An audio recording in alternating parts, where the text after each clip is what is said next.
Hi, I am going to talk about Dr. Horrible. The most memorable part of Dr. Horrible for me was watching how hurt he was when Penny died at the end. I thought it was really sad to see him love someone so much and bring out the good side of him when he's supposed to be the good guy for her, and she ends up dying in the end. I was really upset that she didn't end up with him, and I wish she hadn't started dating Captain Hammer, which made him turn into a villain.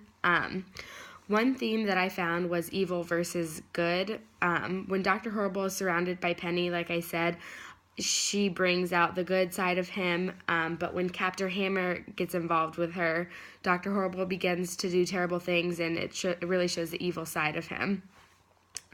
Another relationship is heroes versus villains.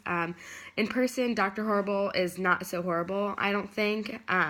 Like I said, he was really nice to Penny. He also felt bad for the homeless and donated money to Penny for them.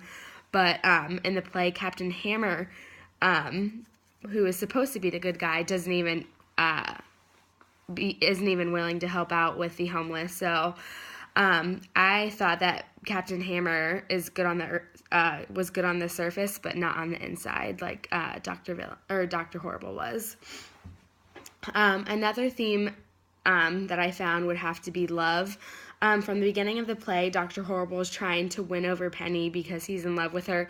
He's so nervous to talk to her that the first time he does talk to her, or she talks to him, he's like stuttering and stuff. So although she ends up with Captain Hammer, he's trying to win her over the entire time and never gives up to the end. I think that the best song for this play would have to be A Man's Gotta Do.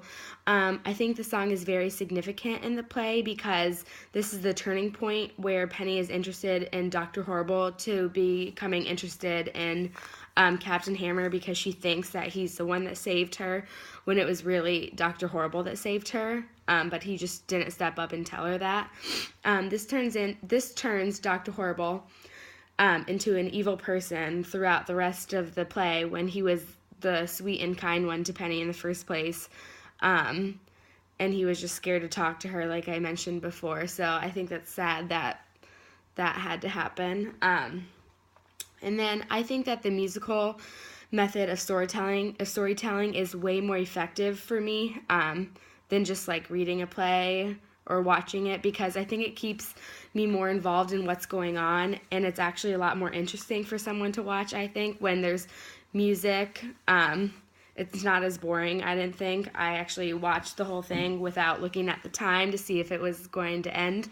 But I think the music helped me understand what the actors were feeling also, so I really like that part of it as well. And then I think there is a comparison between musicals and monologues because it shows exactly what the actor is saying and feelings, but it's just different tones, like I mentioned. So musicals are more interesting, but they are very similar.